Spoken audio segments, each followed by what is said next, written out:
Hello everyone, welcome to the episode 3 of our Zoom Masterclass series. This time it's none other than the award-winning interior designer Sarah Sham from Isagi's Atelier. Isagi's Atelier was established in 2014 by Sarah, which is the interior designer arm of Isagi's, a 106-year-old company in Mumbai. She started Isagi's Atelier as an independent design practice founded on a legacy and ethos of Isagi's brand. Since the inception of 6 years, she has successfully completed 40 residential and commercial projects. She has also won the Best of House Award in 2018, 2019, and 2020.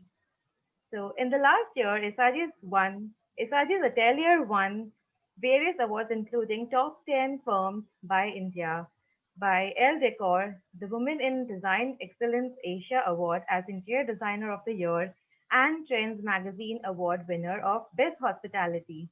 So yeah, I'm looking for an engaging and fun Friday evening. So over to you, Sarah.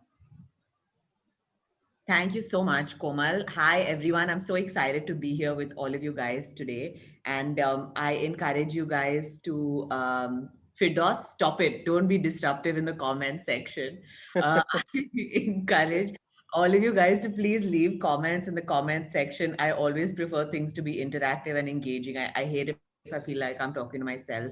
There's also a reactions button there on the bottom that Komal has kindly made available for you guys to use.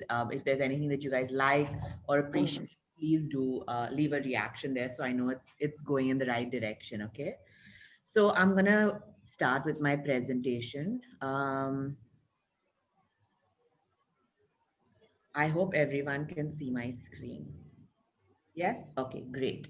So today's topic is about contracts. And now I understand that we are all interior designers, we are not lawyers, we are not accountants, we are not business people. And there's a reason why you become an interior designer because you're probably not good at being any of those other things. So, what I feel like often happens is that the business side of things gets left out because you're so busy just doing the design work and being a really good designer that you forget about all these important things.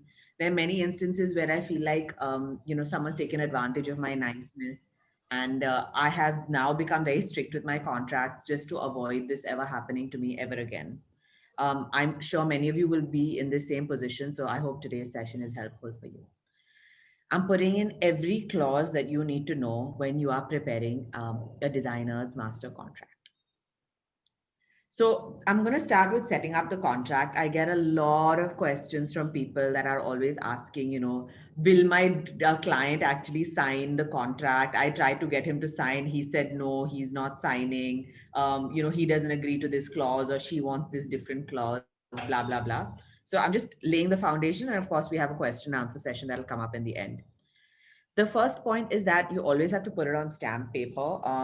This is because if there's any case where there is some kind of legal issue that happens later, it's not like you're actually going to file a lawsuit, but it's always better to have it on stamp paper.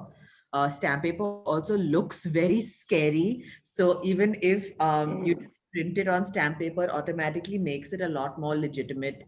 This is something that I really encourage you guys to do. It really doesn't cost anything and it doesn't take any extra time. You're printing it anyway. Sorry, one second.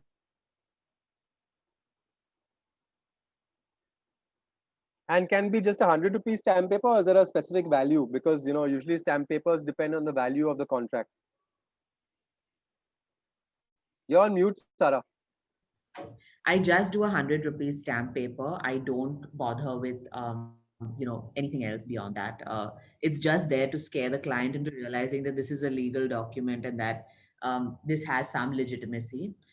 The other thing is that my contract is a bit long, and as you see, this is actually broken up into 7 different sections. I hope all of you have a pen and a paper handy to be able to note down all of the different clauses and the things that I have written. So I don't actually email this contract out. I sit with my client on it and I go through all the clauses together because otherwise they start to get very overwhelmed by it. Again, make sure it's signed before any drawings are sent. Otherwise, people very much take advantage of you. Insist on a contract. I know I'm repeating myself, but a lot of you guys get a little bit scared if the if the client is like, oh, I don't want to sign a contract, this, that, and the other. And it's just, I cannot stress to you how important it is.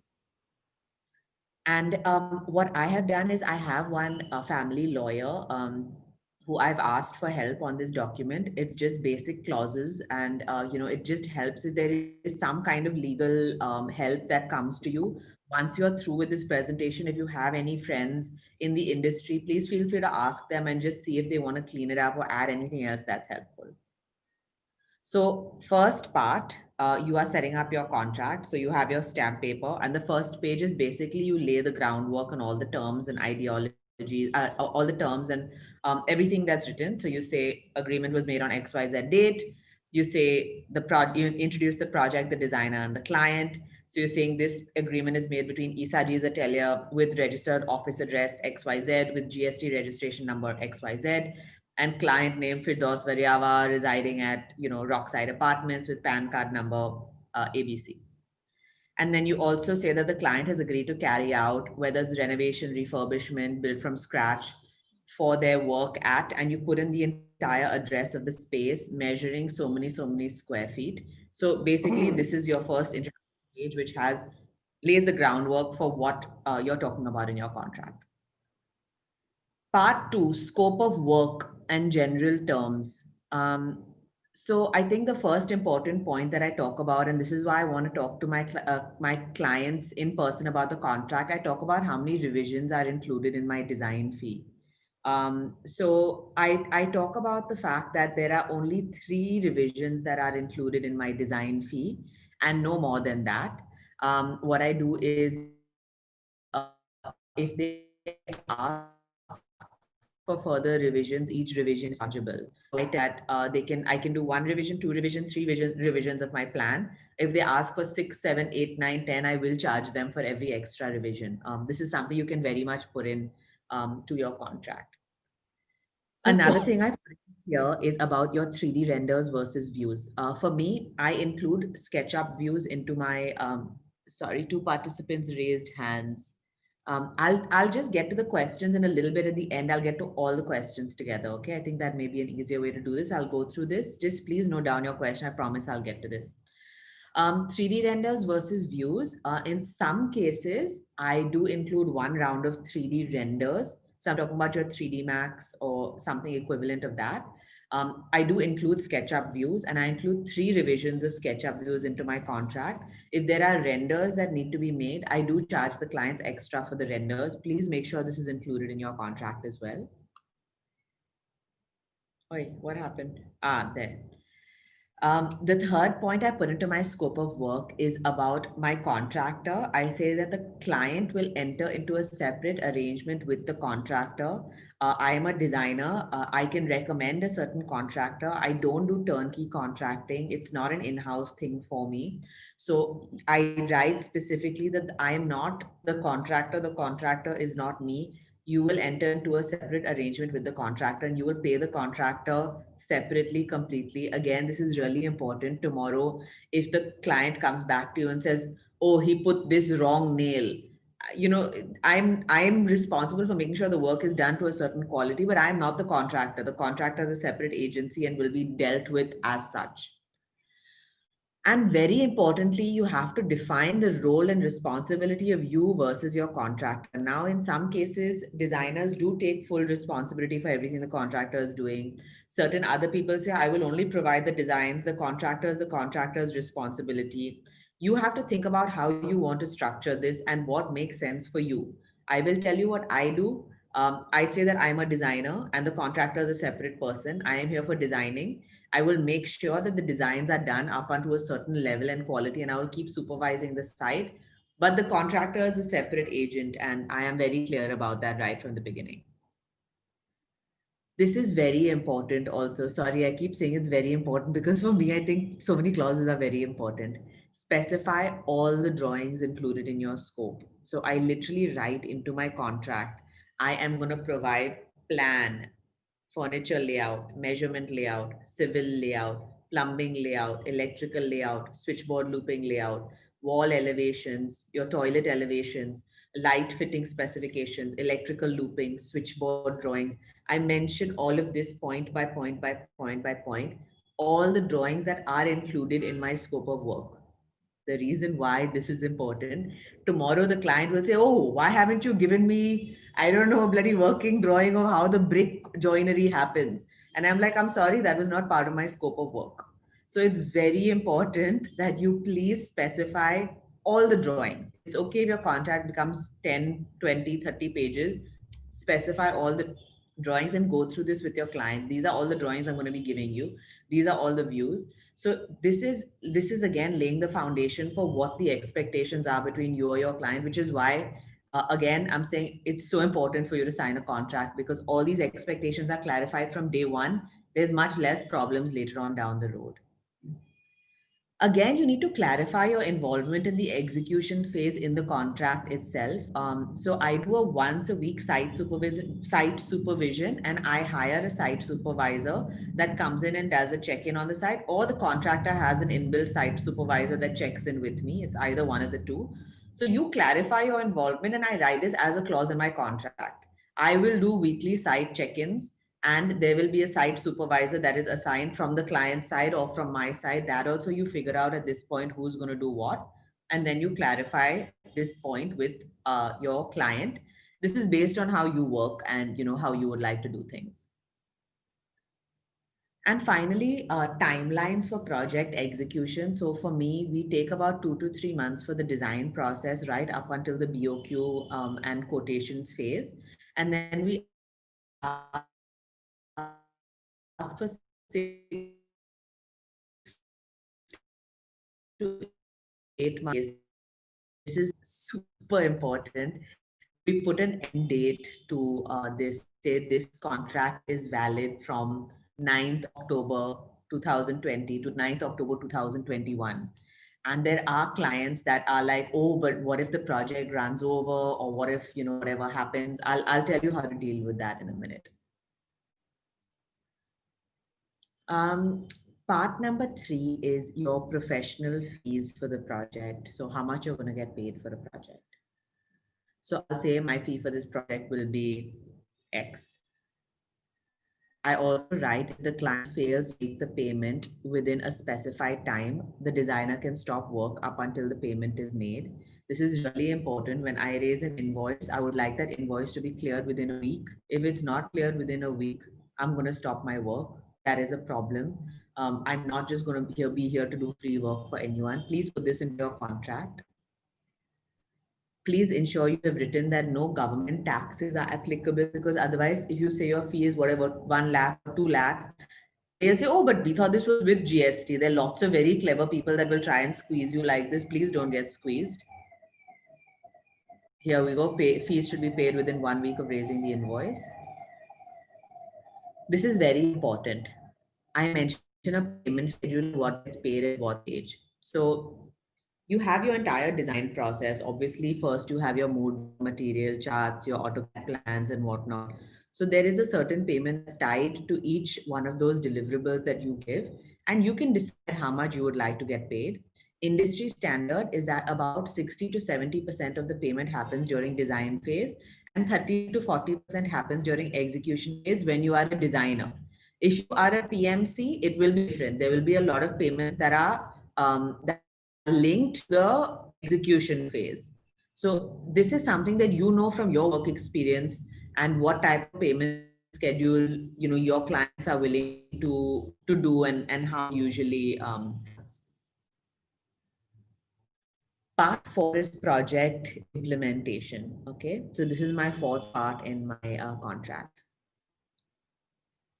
So this is where I'm going to clarify this point about the validity of the contract and the end date. So I clarify with my clients that, and this is from my experience, there's only 2 reasons why a project is delayed. The first reason is the clients are taking too long to make a decision. The second reason is if the clients are taking long to make a payment on site. It is never my fault. I mean, almost never. Because for me, I want to finish off this project as quickly as is possible. It is in my interest to finish it as quickly as is possible. If I'm getting a fee of say 10 lakhs and have accounted for 10 months work, but I finish the work 8 months, that's my advantage. That's not a disadvantage to me, right? That's my advantage that I've got 2 extra free months. So it is, I will always be pushing very hard to finish the project on time. So I very much put an end date. And if it extends beyond that end date, I have to get paid every month. I do a simple monthly retainer because I have an office. I have a lot of salaries. I can't afford to keep working on a project if it extends beyond a certain period of time. Now, which point do you like? A lot of people are very resistant to this concept of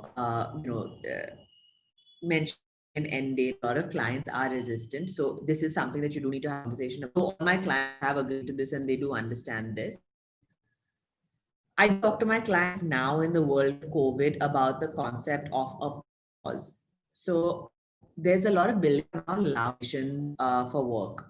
There's also a lot of situations in which, say, for example, I finished my design work, but the execution work is taking long because the client doesn't have money, they've gone out of town, there's some leakage in the house that needs to get resolved, etc., etc., etc.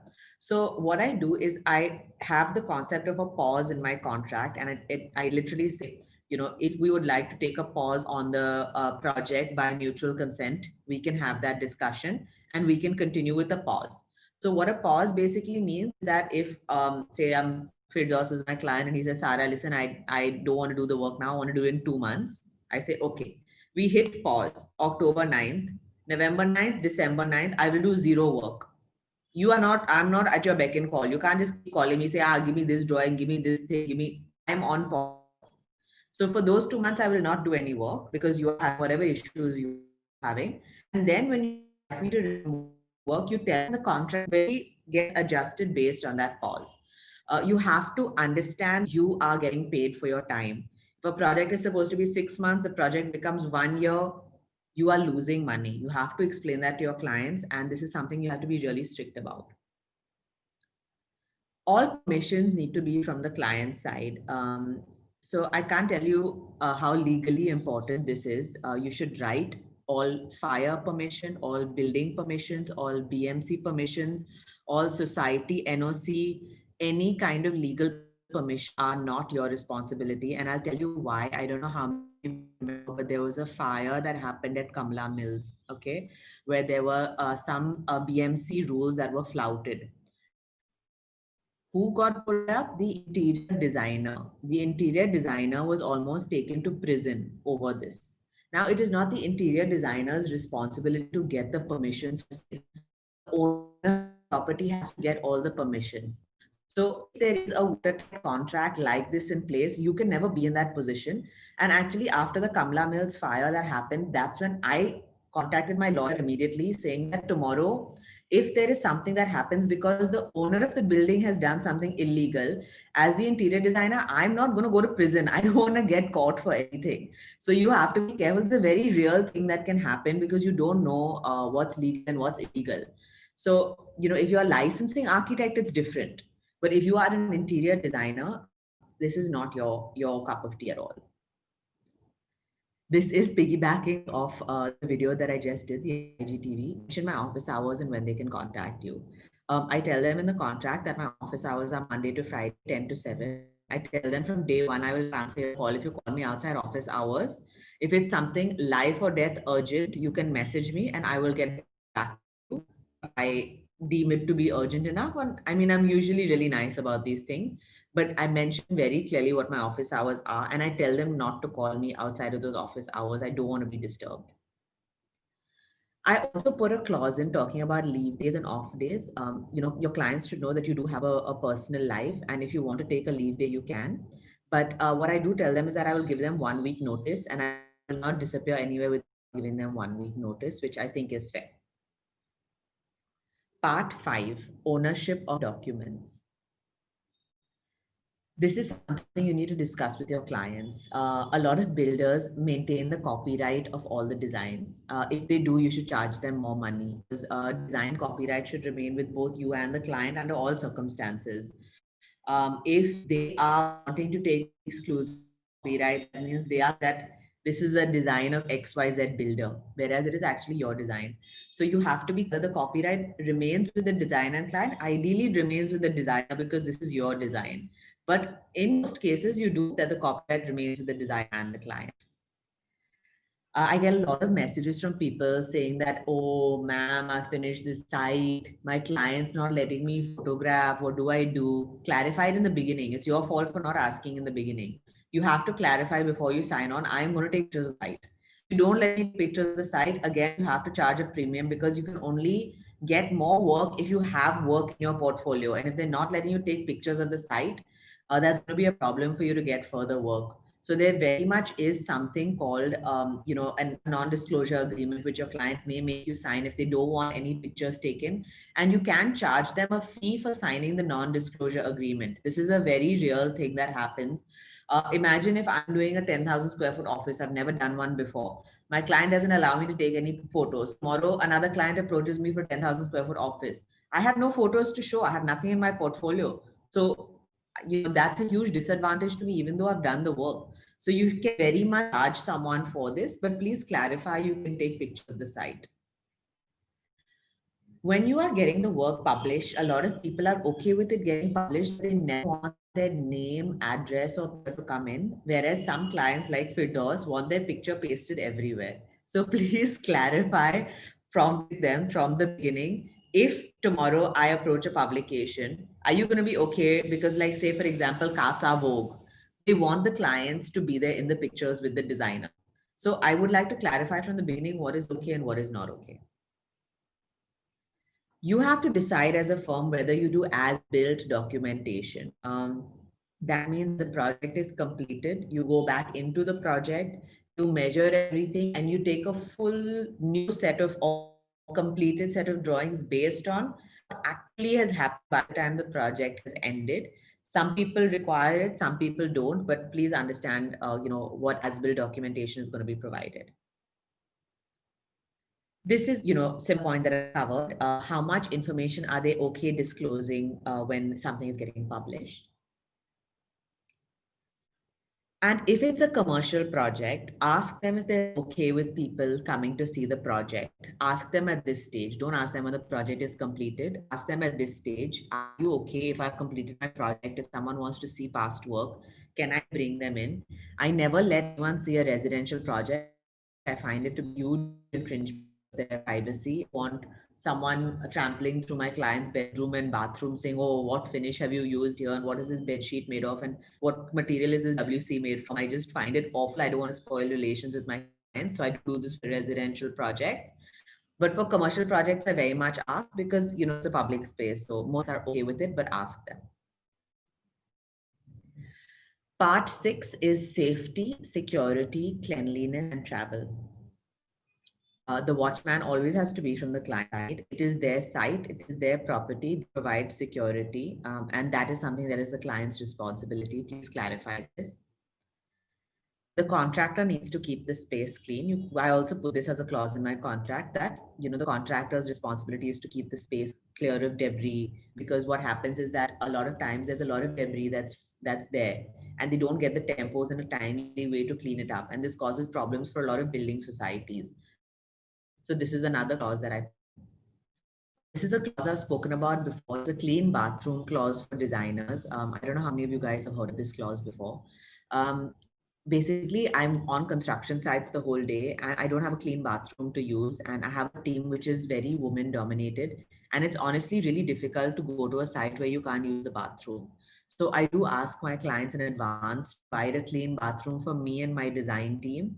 I don't want to show up at site and be knocking on some neighbor's door or going to some random hotel on the road to use the bathroom. I want to be there comfortably. So they have to ask a neighbor, they have to figure it out from before the project starts and give me a clean bathroom to use. There are two ways for travel arrangements. Some people include it in their design fee, which I don't think makes any sense. Some people, pay for it and then they get reimbursed.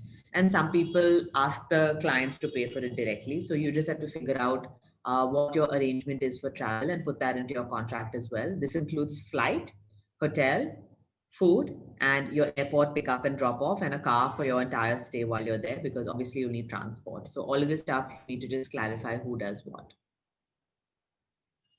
And the final part is the termination of the contract. Under what conditions are you okay to end this contract? I always say it's by mutual consent. Both people have to consent to this contract ending. Up until that point, the payment has to be cleared for every single thing that's done on site for me and for the contractor. I also ask for a 15 days rectification period. So I write in the contract that, there will be a 15-day rectification period during which, if the errors are not rectified up to a certain quality or standard, then automatically it's by mutual consent.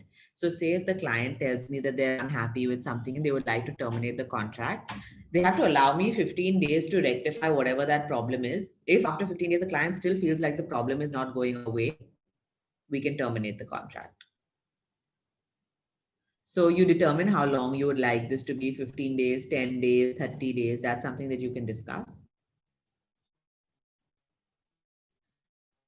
Again, this is on stamp paper. It's very important to know whether if this goes to court, to 0.001, because this is a legal document and is a question. Are you going to go to the court? Do you like to put in where you would like it?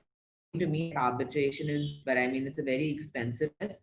Some people prefer small causes court. You can check on what you feel comfortable. I was asking, can you elaborate 15 days notice for termination of contract? Um, so the 15 days notice is basically, say if there's something that's really going wrong on site and the client is really unhappy with you. What we encourage our clients to do is obviously have an open conversation. We're not some like ogres or horrible monsters that they can't call us and talk to us. So they tell us, listen, I don't think I want to have you on board anymore because of XYZ reason. The point of the 15 days is we only ask, give me 15 days, I will fix this problem. If I don't fix this problem in 15 days, you can go your own ways and this contract is done. No worries, but allow me a chance to fix whatever the problem is. So that's what the 15 days notice is. Should there be a different contract between designer and contractor? No, there should be one between the client and the contractor, and that's up to the contractor how he would like to structure his, contract, his payment terms. That's something that you can very much, facilitate. Rishabh is asking how many pauses? One, only one pause. You can't just keep pausing, every once in a while. Now take 10 days, now take 2 days, now take 5 days, now take 1 month.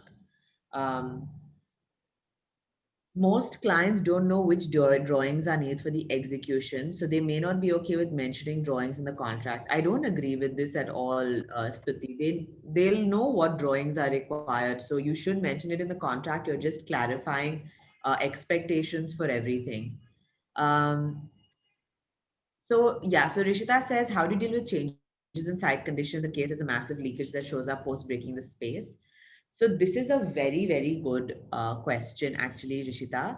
This happens in many cases. So there's two things that you do. One is I would ask a structural engineer to I would recommend some people. And the second thing I would do is I would take a pause. I would say this is structural work. There's a leakage that's happening that's coming through the slab or through the duct. This is something that needs to get rectified. You rectify this, you get back to me when it's rectified, and we will continue with the interior works as planned. So I mean, that's just the easiest way of doing it. Can a similar contract be drawn out for an architectural and interior project combined? Yes, absolutely, very much so. Ankita says, should we charge extra for site visits? No, I don't charge extra for site visits. It's your site. You should do it with every kind of passion and enthusiasm. If a client feels like you're charging for site visits, that's going to make them feel like, only if I pay her will she come and check in on the project. I suggest you charge a design fee that includes enough site visits where you feel like your time has been paid for and that your time is valued enough. When talking about revisions, how elaborate are they? I mean, a revision is something where they make you do an entire rework of something, and small on-site changes are not counted as revisions because I may also make them. So yeah. So how do you tackle a situation where a client asks for a discount when you finish the project earlier? I ask for a bonus, not a discount. Are you joking? I should get a bonus for finishing the site earlier. Discount, that's, please tell him that he's got to be joking. There's just no way. And tell this client to go take a hike because there's no way I should get a bonus for finishing it earlier. Who should pay for the photography and videography, the client or the designer? Question. So if the client is going to be using the pictures, they have to pay for it, or you can split it with the client if you're nice. But yeah, you need to very much have that discussion. You should definitely be part of the payment because you have to get the pictures based on how you like doing it, what kinds of pictures you like, how you want to do it. So like say I'm doing a restaurant project, we'll split it, or I'll get them to pay for it because they are going to use it on Zomato for all their marketing, for everything of the sort. What if we're helping the client with sourcing and market visits? Do we put a time on that? We actually get all the samples and show it to them. We don't go roaming around in the markets because that wastes a lot of time. That's not the right way of doing it because clients themselves get confused as well. Let's see some more. What if the project is going on and I want to redo a contract? No way. No way, Ria. You have to do this from the beginning. Why will you want to redo a contract half the way? So Amrita is asking, what about bringing in architects and structural engineers to check on your demolition or new structure safety specification? Is that done through the client, or are you supposed to bring them in? What a brilliant question, Amrita. That is the client's responsibility. Fantastic question. You are, unless you are a structural engineer, it is not your responsibility, or unless you are an architect where this is part of your scope of work. So that's why this comes back into like the scope of work, topic. Um, Okay, so percentage of fee advance should be asked before designing. So usually it's 10% as your signing fee.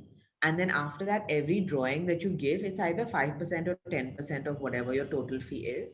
And by the time you reach the BOQ phase, where you've given all your costing, at least 60 to 70% of your design fee should have already been paid off by this point.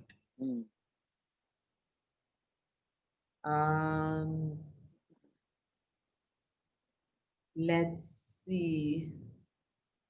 Fidu, would you be able to help me with some of these questions? I'm kind of struggling to go through them. There's a lot of questions. I know this, like through all of them. some But a lot of them I think are on the same topic, like what do you charge for in terms of like site visits, visiting to the market to look for materials and things like that. I don't think those are chargeable. Like that's part of your design fee, like going to the market, selecting materials, things like that. So that's one thing. And then somebody's asking about like what if something gets spoiled on site due to water leakage and things like that. So what happens there? So there's something called a defect liability period. It's called a DLP. Okay, this is something that the client has to deal with the contractor. So your defects liability period is something that is discussed with the contractor when the work is starting and when the contractor is signed on board. So in that, you discuss with your contractor that, okay, if a hinge gets spoiled, the contractor will come. But if there is a massive leakage that's come from outside, that's not the contractor's thing to rectify. You have to get that rectified, you know? So the point is that a lot of you guys, me included, the problem is not having the conversations before. Once everything is clear, then they know, because once the problem happens, they'll say, oh, but I expected you to do this. And you'll say, no, this is not my job. And then that's what leads to a fight. So that's the whole point. If you feel like you've had an experience where it was not clear, then just add that into your contract. So like for me, that was like the clean bathrooms clause. I found it to be a very awkward conversation. So I added it in. So Guys, clients, this is a really good one. Clients are generally dabbling between consulting different architects. Once they finalize us as a service provider, how do we go about receiving an advance before design commencement? you just So have actually getting them to pay up. I mean, if they don't pay, don't give them the work, right? It has to be like you give the work and you get the payment a simultaneous kind of thing. And if they're not paying you, then you just have to tell them to get out, or you just stop giving them the service. A lot of people are scared of confronting their clients, so they just continue providing a service without having a chat, which is another part of the issue. Guys, I hope there's a recording for this, because Yeah, yeah. alternate question is there a recording? Is there Yes, yes, yes, yes. please Guys, give there will be a recording and we will be putting it up on Facebook and YouTube and okay. whatnot. So you guys can see it later. Okay, do you have to include the BOQ with the contract? If it's totally signed off on, that would be so helpful. Yes, absolutely. That's something that you can do. Um, when it comes to the drawings, also what we do is we actually print out the set of drawings and ask the clients to sign off on the drawings, and then we go into the construction phase, so that everything is totally approved from the client side. I really recommend that you guys do that as well. Does the decor of the space be included in our scope? I included. I think a house is not completed without decor. So, I mean, that's something that I include as well. Let's see. If we do any questions that come up for you? I don't know. Somebody keeps asking about this one. Someone has posted the same question about 4 or 5 times. So, one second. Uh, how about the work done before rectification period, like the design copyrights? I don't understand this question at all. I'm assuming that it means that Even I don't understand I don't this question. understand this question. Preksha, I'm sorry, we don't understand this question. How do you handle situation? Guys, this is not a talk about BOQ. I will do another on BOQ. Just, I promise you it will be there. But this is about contracting, okay? A lot of people have asked about the delay, like supposing the project goes over a period of time. Like how do you talk have a conversation with the client about that? Because that's obviously something like, first of all, how do you estimate the amount of time, and then how do you deal with the client if it goes over that period of time? Say that again, Firdaus. Sorry. Say that again. So the question is that how do you first of all estimate how long a project should take, and then how do you have a conversation with the client if the project goes over that date?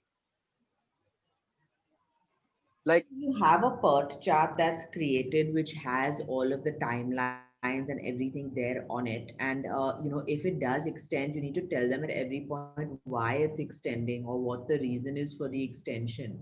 So I mean, that's just how it is. And like I said, the reasons for delay are usually from the client side and not from the designer side. It's not like once my drawing phase is over, that's pretty much the bulk of my work is done. So it's either the contractor or the client that's causing an issue. um so feel then there's a question about, basically, a couple of people have asked the same question about freelancers. Like, supposing you're a freelancer without a design firm, do you still make a contract? I'm a And freelancer. What am I? I'm not from some big company. I'm a freelancer. I very much make my contracts. I've made them from the beginning. So this is, I mean, obviously you have to right, your contracts. Can then design and execution phase go hand in hand? Oh my God, no, absolutely not. Please stay yeah, away from this. You should complete all your designs and only then move into. correct.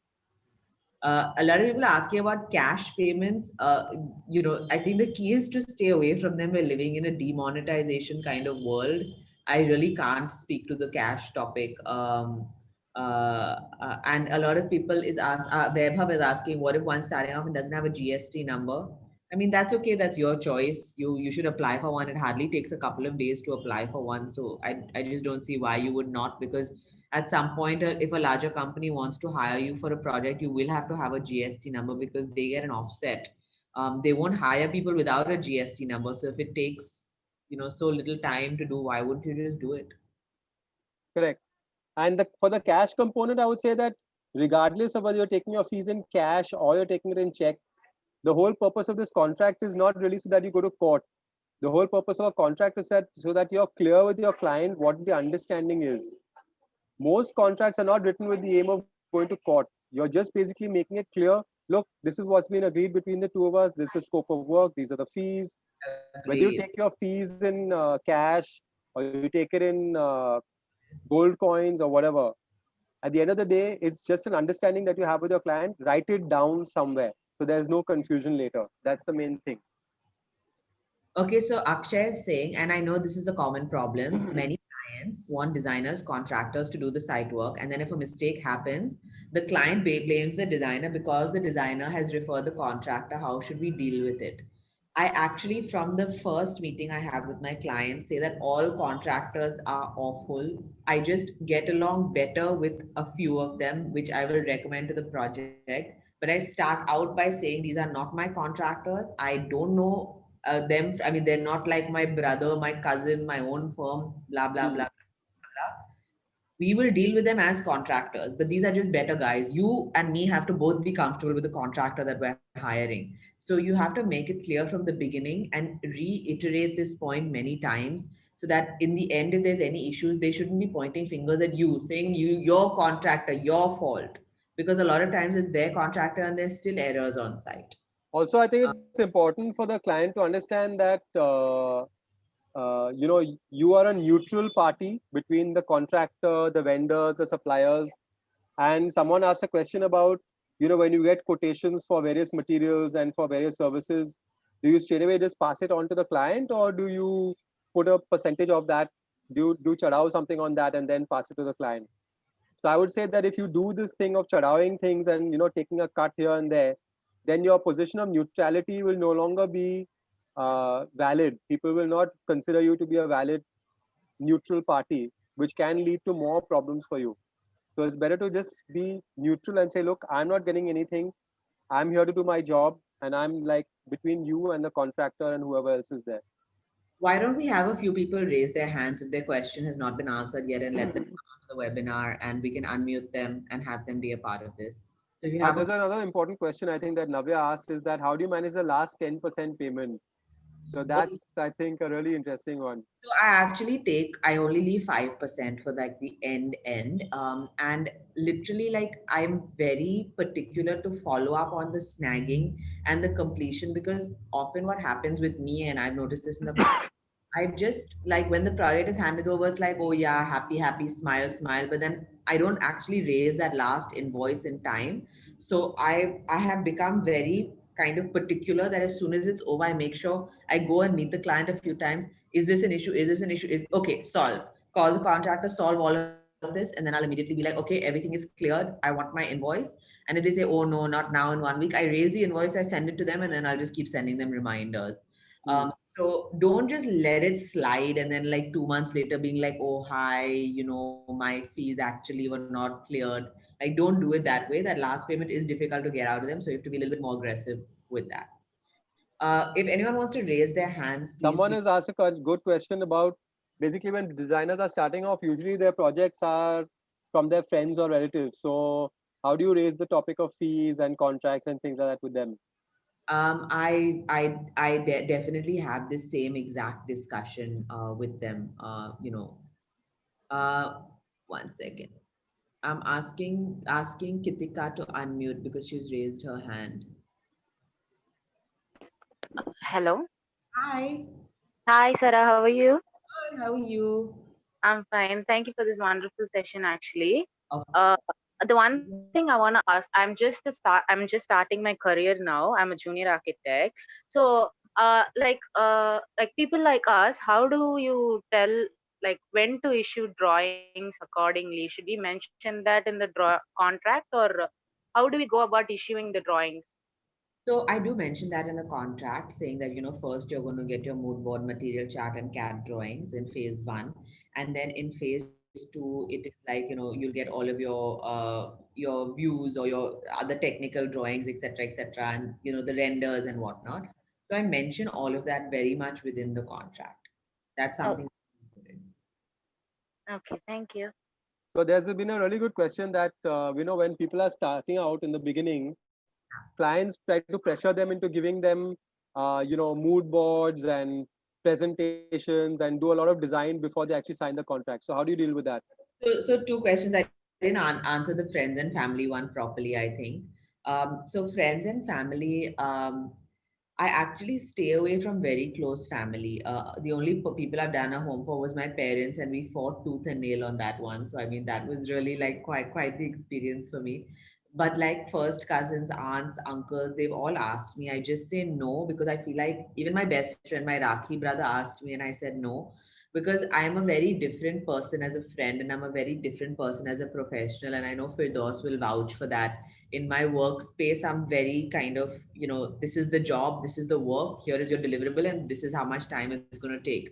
So people may not like that kind of style of dealing with me, or there are always issues that crop up in the process. So I don't want to have those issues with someone that's a friend. So I really stay away from any kind of relatives or friends. But if you are going to do it, please do exactly the same process. You don't need to sign the contract, but go with a list of all the things that you're going to do and not going to do, and clarify all of them, being like, hi, uncle, auntie, cousin, this is all the stuff I'm going to do, this is all the stuff I'm not going to do, and these are the times at which I would need to get paid if you're charging even a basic fee. So just don't be afraid to have that conversation.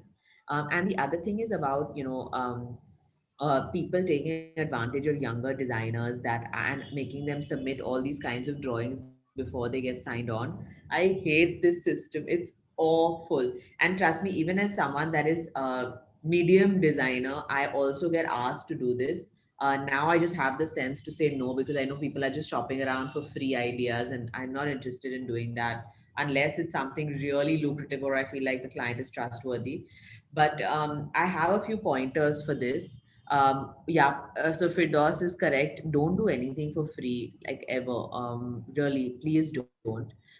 So what I do is I will put together the presentation and I will only show it to them in person, or I will do a screen share and I will keep the presentation with me. I will never email them the presentation or give it to them or give them any prints of anything ever. And I'll just kind of give them enough of a teaser where they want to see more. But there are a lot of people that will give a full costing plan, elevation, views, everything just email to the client. So if you're going to be silly enough to do that, then of course someone's going to take advantage of you, right? So you have to be a little bit cleverer than that. So the thing is that I think there's a lot of people who get this, who get into the syndrome that, they really want the project badly, and then they end up giving the client a lot, like in the hopes that the client will be convinced. But my take to you is that usually what happens is that the client has already kind of like made up their mind about whether they want to work with you or not. And the more you give them, in fact, it's detrimental to you. Like sometimes just the fact that they've kind of made up their mind, now you just need to push them into actually signing the contract or paying you the money. If you give them free stuff, then they're like, yeah, she's desperate, why not? So Ankita, I'll totally go ahead with them. very good question. Ankita saying in most projects, clients will do the accessorizing and furnishing later due to budget. We actually put this into our BOQ. We put accessories, furnishings, even put bed covers, an amount for bed covers, cushions, all of that we put when we're preparing a full BOQ. We put all of that into that so that right from the beginning, the clients know what this is going to be, and later they don't, try and wiggle out of it because the house is not completed unless all that stuff is done. Um, so client want an estimate, I just give them a thumb rule estimate saying it'll be 5,000 a square foot if you use so and so materials. It'll be 7,000 a square foot if you use, whatever, some basic marbles. It'll be 10,000 if you use Italian marbles and imported fittings, etc., etc. I don't do full costing. Then there's a really good one, which is about basically how do you limit your liability in case you've made some wrong drawings or like screwed up technically somewhere. So how does one limit one's liability in such cases? So in that case, you really just have to accept your error and just, severely apologize. And if there is an error that's happened that's costed the client a significant amount of money, you'll have to have a conversation with your client and see how best to do that. Or if you have a good rapport with your contractor and he can kind of, find a creative solution for that error, that would be the way forward for that. This is another good one. I think you faced the same situation that cross client who was unsure of his space and made a lot of changes and a lot of layout changes. And so how many layout changes do you make for a client? I think Sarah recently had one client who did this to them. So I Good to see you. recently had a client just now, a couple of months ago, where we did, we did the revisions 1, 2, and 3. And even after that, he was just like, every time we got onto a call, they were coming with like a new design idea, a new thing. Like, no, now I want this. Now I want this. Then they went to Alibag, they saw something. They're like, no, now I want this. And I was just getting really fried. So I was actually on the verge of breaking up with the client when someone from my team, Nikhil from my team, said that let me just do a 3D view, move into 3D, and then maybe they'll understand the space better. So without freezing on any of these references that we were showing them, we did only 3 mood boards, and then we went to 3D, and they actually understood the 3Ds much better. We made the decision that if they don't understand from the 3Ds, then we'll walk away from the project. But continuing to give them again and again and again and again and again was just becoming a very slippery slope.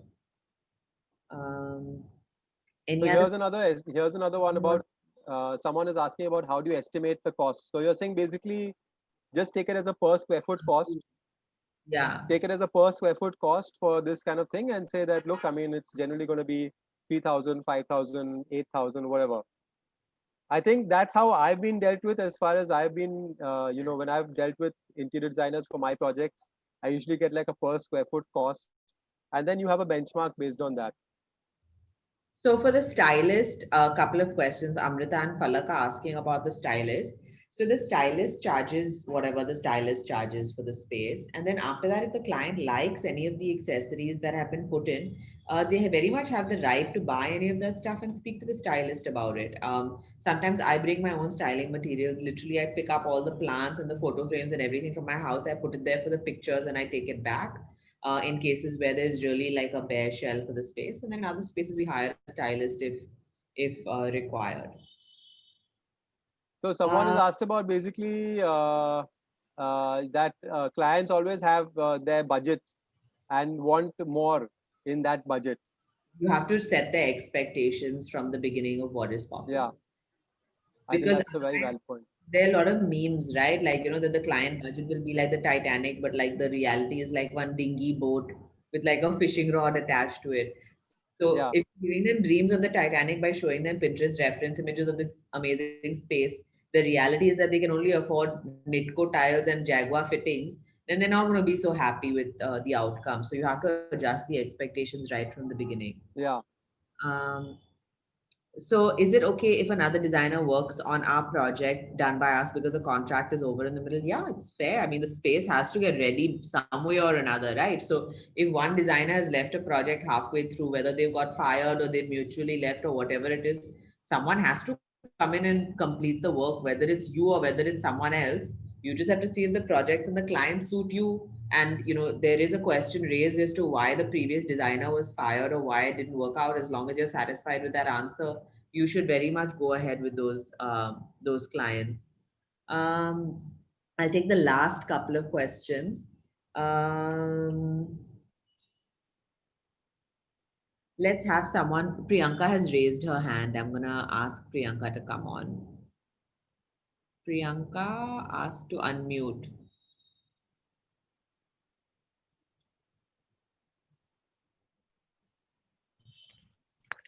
Hi, Sarah Hi, ma'am. how are you? Hi, I'm good. I'm a huge fan of your work.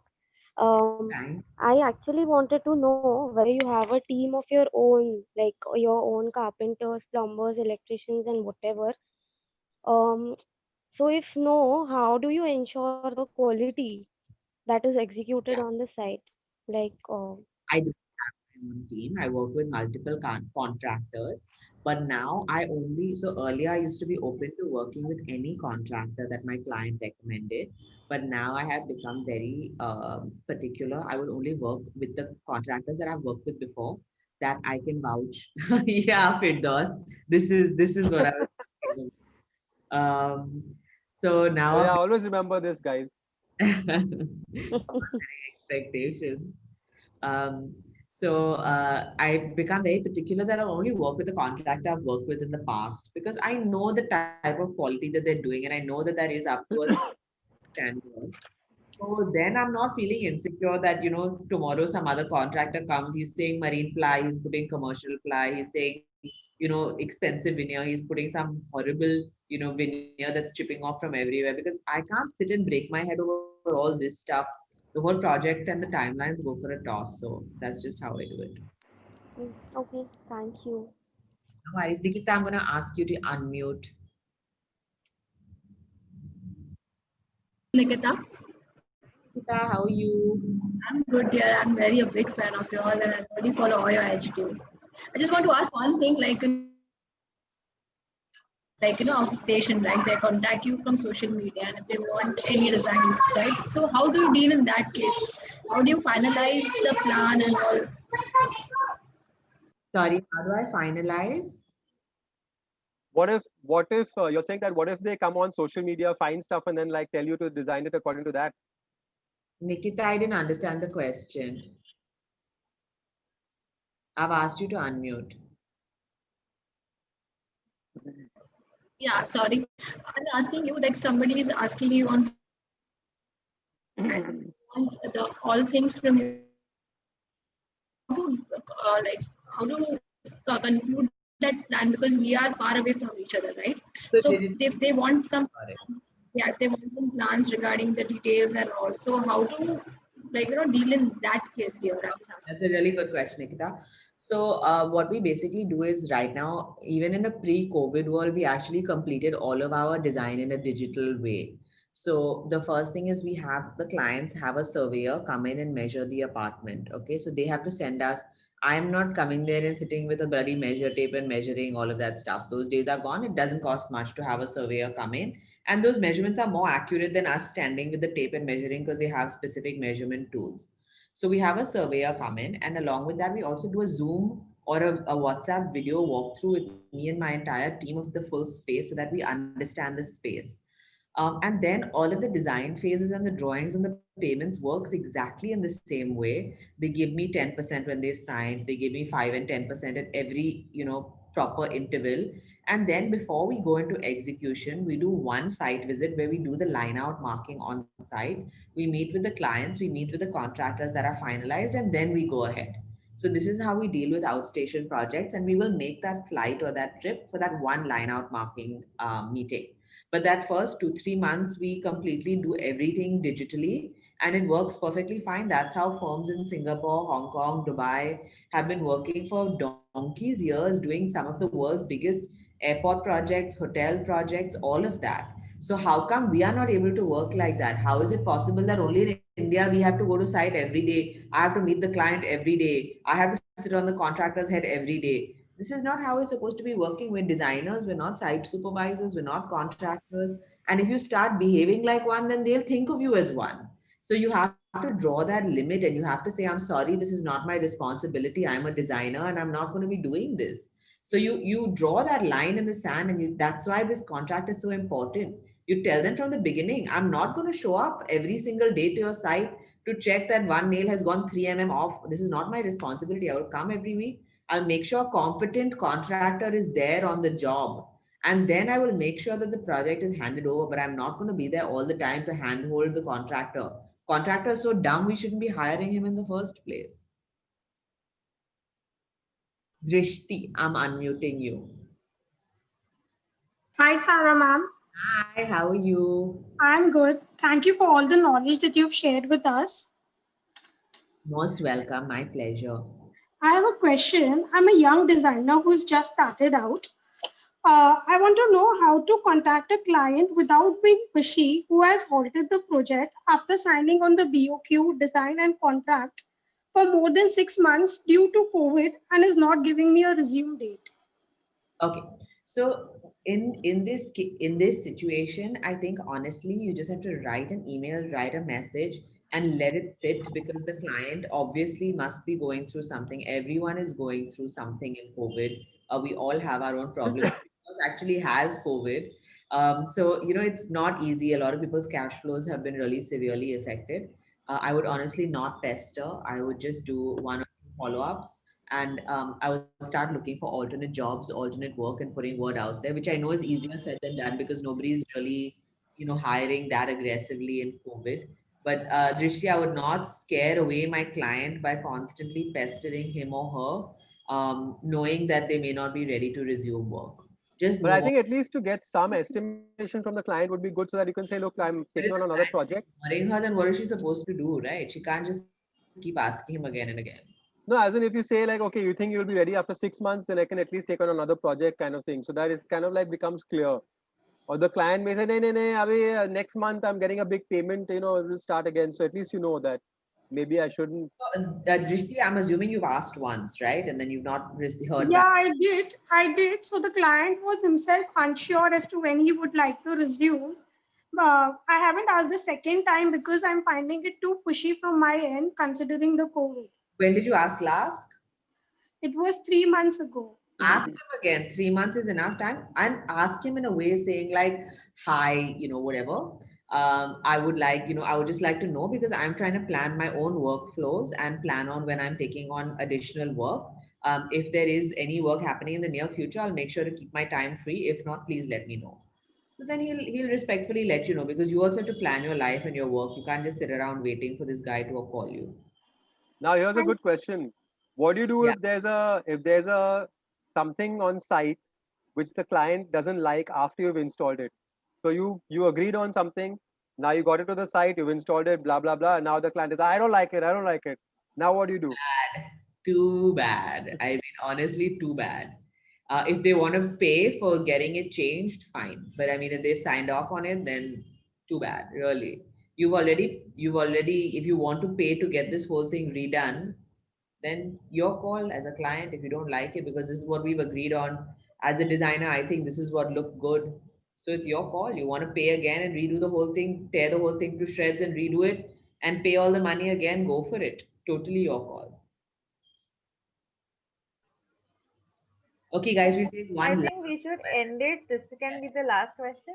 last question.